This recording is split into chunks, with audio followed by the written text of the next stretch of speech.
Et salut tout le monde, bienvenue dans cet avant-match de la rencontre entre Saint-Etienne et le FC Metz pour le compte de la 24e journée de Ligue 1 Uber Eats.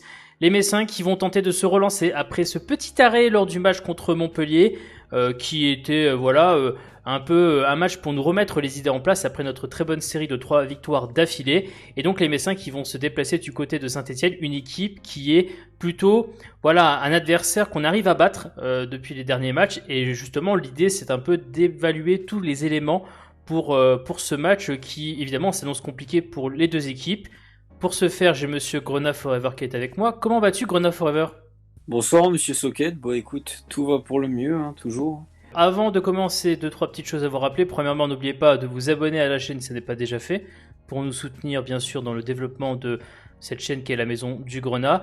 Les commentaires, mettez bien sûr votre pronostic pour la rencontre, hein. On attend tous vos pronostics, hein. On va essayer de voir un peu ce que l'on peut défendre comme pronostic Grenat Forever et moi-même à la fin de cet avant-match. Et bien sûr, dernier point, n'oubliez pas que chaque partie de cet avant-match se retrouve dans la description de la vidéo si vous voulez accéder à une partie plutôt qu'à une autre. Grenat Forever, nous partons tout de suite avec un petit coup d'œil sur le classement, puisque on l'a très bien dit, mais le FC Metz est sur une série qui est plutôt intéressante depuis l'année 2021, qui fait que Metz est à l'heure actuelle avec un total de 35 points, et notre adversaire Saint-Etienne est lui dans une situation qui est très très compliqué, est actuellement 16e avec un total de 23 points. Saint-Etienne, Grenat Forever, pour que l'on puisse un peu rappeler notamment leur forme actuelle, on l'avait déjà dit, tu sais, au moment où on avait pu les affronter, si je me souviens bien, c'était durant le mois de octobre, fin octobre, ils étaient déjà dans une situation avec une série un peu négative, hein, ils étaient sur 3 défaites d'affilée avant de nous affronter. Là, depuis, il y a eu quand même beaucoup de matchs qui se sont déroulés. Et Saint-Etienne a vraiment du mal à gagner. Ils ont gagné seulement que 2 matchs, depuis notamment leur victoire à la 3e journée que j'ai notée. Aussi, il y a quand même pas mal de matchs nuls. On est sur à peu près 7 matchs nuls, notamment depuis qu'on les a affrontés, hein. Mais c'est vrai que sinon, il y a aussi beaucoup de défaites. Avec ce qui se passe à l'heure actuelle, Grenat Forever, une équipe de Saint-Etienne qui certes a perdu contre Reims, Strasbourg, Lyon. D'accord ? J'inclus aussi le match du Paris Saint-Germain qui avait lieu le 6 janvier. Par contre, et ça c'est important de le dire, depuis la 22e journée, en incluant la 23e, Saint-Etienne est reparti de l'avant, 4 points sur 6, une victoire contre Nice et un match nul contre Nantes.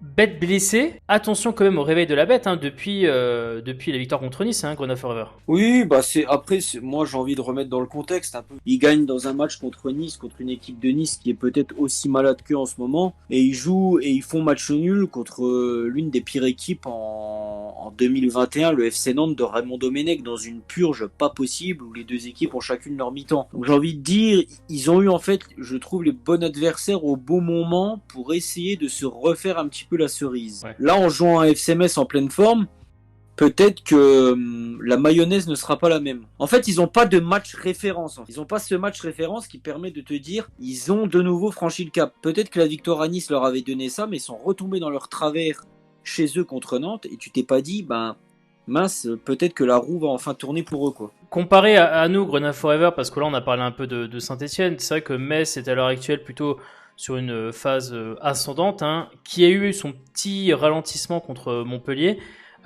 C'est vrai que Grenat Forever, Montpellier, tout le monde l'a pris un peu différemment. Certains ont commencé à dire que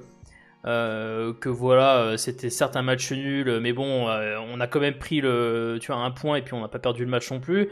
Et puis il faut pas oublier ce qui s'est passé les matchs précédents.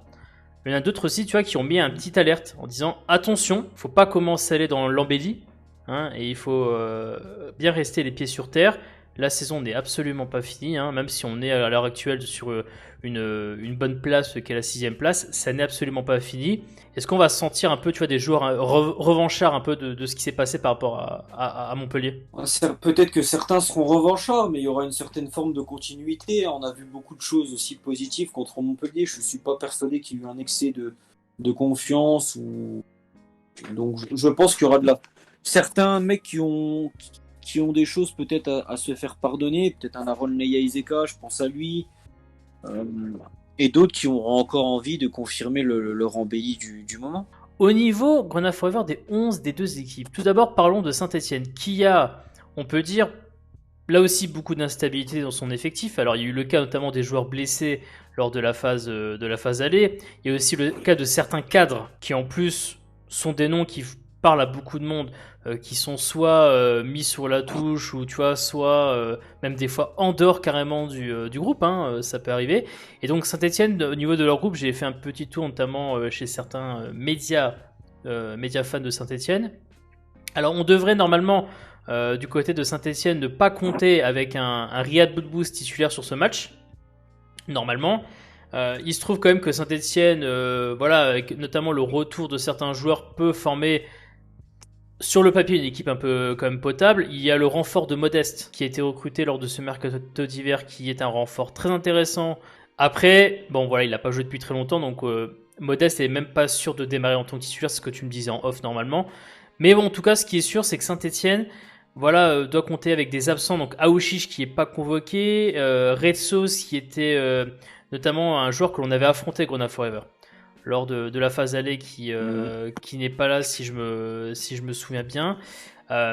Et puis évidemment il y a la blessure de Buchy, hein, qui est très problématique, qui est forfait pour ce match. Donc Saint-Etienne vient encore avec beaucoup d'éléments en moins dans son système 4-4-2. Intéressant Grona Forever le 4-4-2 parce que c'est un système que l'on avait joué bien sûr contre Nantes et également contre je crois Brest, qui aimait bien ce système. Alors il le joue pas du tout de la même façon, mais c'est vrai que on avait vu que justement si tu vois l'équipe d'en face reste bien en bloc bas, on avait quand même pas mal de difficultés, tu vois, à se créer se créer du danger. Et c'est vrai que Nantes l'avait montré, par exemple, tu vois.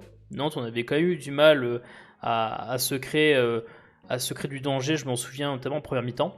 Donc à voir qu'on a fait voir cette équipe de Saint-Etienne, qu'est-ce qu'elle t'inspire? Je sais pas trop sur quel pied danser avec cette équipe, beaucoup de zones d'ombre et d'incertitude, donc ça va être intéressant de les voir. Déjà, bah, elle m'inspire pas forcément de la peur, parce qu'on connaît leurs individualités, ils ont quand même des joueurs au point de vue individuel qui sont quand même très très forts, hein, les Romain Amouma, les Denis Bouanga. Des mecs comme ça vaut quasiment les joueurs offensifs que t'as à Metz. Hein. Mais collectivement, j'ai l'impression qu'ils ont du mal à se trouver. T'as pas cette alchimie que t'as forcément de notre côté. Donc, d'un point de vue collectif, je pense que ça va être sur ça qu'on va pouvoir peut-être faire un peu la différence. En tout cas, ce qui est sûr, c'est que cette équipe de Saint-Etienne va normalement rester sur son système en 4-4-2 qui lui a permis de prendre les 3 points contre Nice, de prendre le match nul contre Nantes. Et donc, normalement, pas de surprise au niveau du type de tactique que l'on va faire face côté Messin. En parlant du FC Metz Grenoble Forever, là, nous avons bien sûr eu le groupe des 20 joueurs convoqués côté Messin, avec durant la semaine des incertitudes par rapport à 2 joueurs, notamment Thomas Delaine et Chipembe. Finalement, Thomas Delaine fait bien partie du groupe. Par contre, Warren Chipembe n'en fait pas partie. Ça permet, à la même occasion, à Boubacar Traoré de retrouver le groupe qu'il avait quitté il y a de cela 3 jours pour le match contre Montpellier. Et donc Grenoble Forever, un groupe qui, on va dire, est plutôt au complet par rapport à ce qui était attendu. Hein, si je mets de côté le fait que de nombreux joueurs comme bien sûr N'Gate, évidemment Pajot, Endoram vont pas revenir tout de suite. Hein. Beaucoup de ces joueurs-là sont en phase de reprise ils ont repris la course carrément, mais on les attend pas forcément avant fin février, voire pour la plupart normalement peut-être, tu vois, pour certains pardon, début mars. En tout cas, au niveau tactique, Grenoble Forever, pas de changement normalement significatif dans l'esprit. Toujours ce système 3-4-3 hybride, 3-5-2 asymétrique comme vous voulez pour l'appellation. Et puis, il y a quand même cette idée que Thomas Delaine étant blessé durant la semaine, on pouvait s'attendre peut-être, tu vois, à éventuellement une question entre Udol et Delaine qui va débarrer contre Saint-Etienne. Le fait qu'il ait été blessé et qu'il ne s'est pas entraîné, je crois, le jeudi ou le vendredi, fait que Grenoble Forever, forcément, pour le poste de latéral gauche, bon, Udol devrait normalement prendre la place de titulaire. Forcément, encore une fois, le débat n'aura pas lieu parce qu'encore une fois, l'un va profiter de la blessure de l'autre. À chaque fois que les deux auraient pu être en concurrence et qu'Antonetti aurait dû faire un choix d'homme, malheureusement, il fait plus en ce moment des choix par défaut pour son latéral gauche parce que quand l'un se blesse, l'autre revient. Quand l'autre est au repos, c'est l'autre qui revient et là, l'autre se blesse, donc l'autre va revenir. Mais oui, Udol va jouer très logiquement étant donné que Delaine se ressentait de sa béquille et s'est entraîné seulement vendredi et voir ce matin. Ouais, Donc pas de surprise normalement sur le poste de piston gauche. Au niveau du milieu de terrain, alors là c'est l'une des grandes questions qui nous interpelle tous, c'est de savoir que bon, Sarr a quand même prouvé certaines choses durant les jours précédents qui font que l'imaginer sur le banc c'est quand même très compliqué, associé notamment à monsieur Habib Maïga. Et donc la théorie voudrait que Victorien Angban, enchaîne sur une deuxième rencontre sur le banc de touche. Alors après, Grenat Forever, moi j'ai dit... Je me dis, je vois très mal Antonetti, tu vois, sanctionner Angban 2 matchs d'affilée. Alors qu'attention, hein, je suis pour que Serre soit sur le terrain. Vous savez très bien de ce que je pense de Victorien Angban. Mais je rappelle quand même que Angban a un poids dans l'effectif parce que c'est un des joueurs qui est arrivé en 2018-2019. C'est quand même quelqu'un qui pèse aussi dans l'effectif, hein, faut pas le négliger. Il y a aussi l'aspect que Sarr a quand même enchaîné 2 matchs en 3 jours, entre le match de Brest et le match de Montpellier. Va-t-il faire un match 3 jours après son dernier match? Beaucoup d'interrogations dessus. Toi, tu penses que Antonetti va rester sur la continuité de ce qu'il a vu contre Montpellier, ou est-ce que tu penses qu'il va se dire il faut que je fasse concerner tous les joueurs de mon effectif et donc je vais mettre par exemple Angban avec Maïga? Toi, c'est quoi un peu ton avis sur la question? C'est assez partagé. S'il veut vraiment être dans sa logique de forme du moment et d'aligner la meilleure équipe possible pour être en corrélation avec ses propos, d'avoir un minimum, d'avoir des ambitions qui sont maintenant relevées à la hausse, pour moi, il n'y a aucun monde où du coup Angban repasse titulaire demain et on garde ce Papé Matar Sarr avec Habib Maïga. Peu importe qu'il joue tous les 3 jours, j'ai envie de dire, son âge fait que je pense qu'il peut enchaîner. Il a des attributs physiques que je pense où il peut enchaîner, avec évidemment Maïga indéboulonnable. Mais le fait que voilà, Angban n'ait pas du tout joué mercredi, on connaît voilà sa valeur aux yeux de Frédéric Antonetti, sa valeur au niveau du portefeuille pour le club. J'ai du mal à l'imaginer aussi 2 fois d'affilée sur le banc comme ça en jouant 0 minutes. Et puis je me dis qu'avec les rentrants de mercredi qui n'ont pas forcément apporté des différences, le fait que Chimpembe soit pas là, qui pourra pas rentrer en cours de jeu, est-ce que Antonetti voit pas aussi sur le long terme sur ce match et se dire est-ce que j'ai pas envie de me garder peut-être une carte Papé Matar Sarr pour la dernière demi-heure, si d'ici là Metz a tenu le coup avec un Angban qui tiendra bien le coup contre cette équipe de Saint-Etienne. Ouais, ce débat dont tu fais un peu référence, on en reviendra pour l'aspect de l'attaque, hein, mais c'est vrai que ton poids au niveau des rentrants est quand même un peu affaibli avec Chipembe qui ne sera pas là.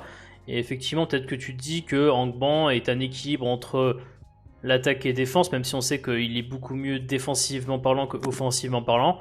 Et effectivement, il peut très bien opter pour une solution d'équilibre et se dire je mets Angban et non Sarr. Et ça, effectivement, je le fais rentrer un peu plus tard dans le match.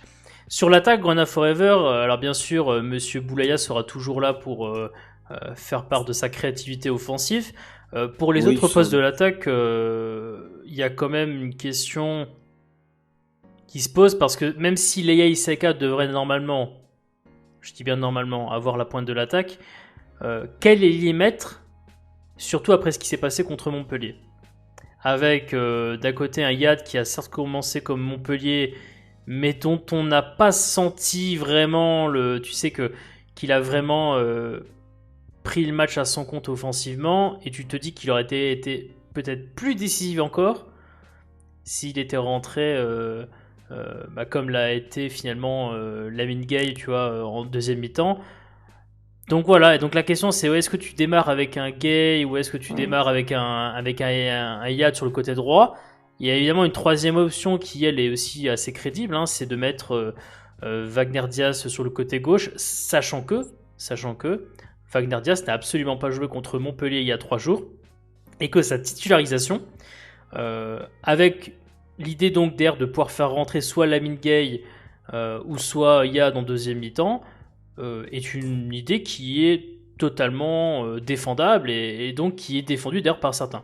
Quand toi tu réfléchis Grenat Forever, tu vois quelle option choisi par Frédéric Antonetti. Moi, je suis quasiment certain que Wagner sera titulaire. Et après, selon les choix qu'il va faire en cours de match, j'ai du mal à... Comme je pense pas qu'il fera rentrer forcément Gay et Yad ensemble, je me dis que... Je vois bien quand même un Aaron Leia Iseka en pointe avec un Wagner sur le côté, pour pouvoir plutôt faire rentrer Yad et Ambrose en cours de match. Je sais pas pourquoi, je vois pas forcément Lamine Gay jouer demain. Pas du tout jouer en fait. Bah, le problème, c'est que dans sa capacité de rentrant, comme on l'a vu, c'est quand même pas la même chose, tu vois, Parce qu'en fait, tu vois, donc, je sais pas trop. je me dis, je préférerais limite, c'est malheureux, mais voir rentrer Ambrose à la 60e avec Yad, plutôt que d'avoir peut-être mettre Gay à un poste de numéro 9 ou tu sais pas trop. Mais j'ai envie quand même de relaisser sa chance à Ron Leia Iseka demain en pointe. Hors de question de voir Thierry Ambrose titulaire, évidemment. Ça, c'est hors de question, évidemment. Mais non, mais je suis d'accord avec toi aussi sur Leia Iseka. Je pense que dessus, il n'y a pas trop de surprises à se faire. Mais ouais, la question des postes de côté est absolument pas simple. Et vraiment, l'idée, surtout Grenade Forever, c'est ce qui nous est vraiment resté dans l'esprit après Montpellier. C'est si seulement Yad était rentré en jeu, n'avait pas commencé le match. Ou s'il avait été à la place de Gay quand il est rentré en jeu, tu vois. Tu vois, s'il avait occupé cette place de rentrant. Donc ça, c'est au niveau du 11 pour le FC Metz. Maintenant, Grenade Forever, évidemment, je te propose de passer au pronostic. Pronostic de cette rencontre entre Saint-Etienne et Metz. Alors moi, je vous dis tout de suite que j'ai fait mes petits paris. Toi, Grenade Forever, quel est ton pronostic pour ce match? Victoire 1-0. Match serré, bien sûr, qui explique ton Oui, match serré, mais je pense un match quand même assez maîtrisé de la part de nos Grenats. C'est une équipe qui nous réussit bien, qu'on arrive généralement à bien maîtriser collectivement, donc je pense que ça peut se décanter en deuxième mi-temps, et donc un petit 1-0. Tout petit 1-0. Écoute, moi j'ai honnêtement 2-1 pour Metz, donc 1-2. En plus, il y a une bonne cote sur les paris sportifs. Non, mais sans déconner. Vraiment, non, 2-1 en faveur de Metz. Je dis ça parce qu'effectivement, je pense qu'ils ne referont pas la même erreur que Montpellier, donc ils vont quand même essayer du côté de Metz de miser sur des rentrants. Et surtout que si les choses se passent comme je pense qu'elles vont se passer, peut-être que Sarr et Yad vont rentrer en jeu et donc vont foutre à terre Saint-Etienne. Tu vois, je pense qu'honnêtement, un 2-1 pour Metz peut être tentable. Donc je vais dire effectivement 1-2, donc 2 buts en faveur du FC Metz. On va vous laisser avec toutes ces informations-là. Bien sûr, n'hésitez pas à vous abonner si ce n'est pas déjà fait à notre chaîne YouTube. Mettez bien sûr dans les commentaires votre pronostic de la rencontre pour qu'on puisse un peu voir ce que vous pensez de ce match. Et on va vous dire tout simplement, avec un petit rendez-vous pour le débrief qui aura normalement lieu, qui popera sur la chaîne normalement mardi matin, si tout se passe bien. Donc vous aurez bien sûr notre débrief à ce moment-là. Grenade Forever, merci beaucoup d'avoir fait cet avant-match avec moi. Merci à toi, comme d'habitude. Et pour les autres, tout ce que l'on peut vous dire, c'est allez le FC Metz!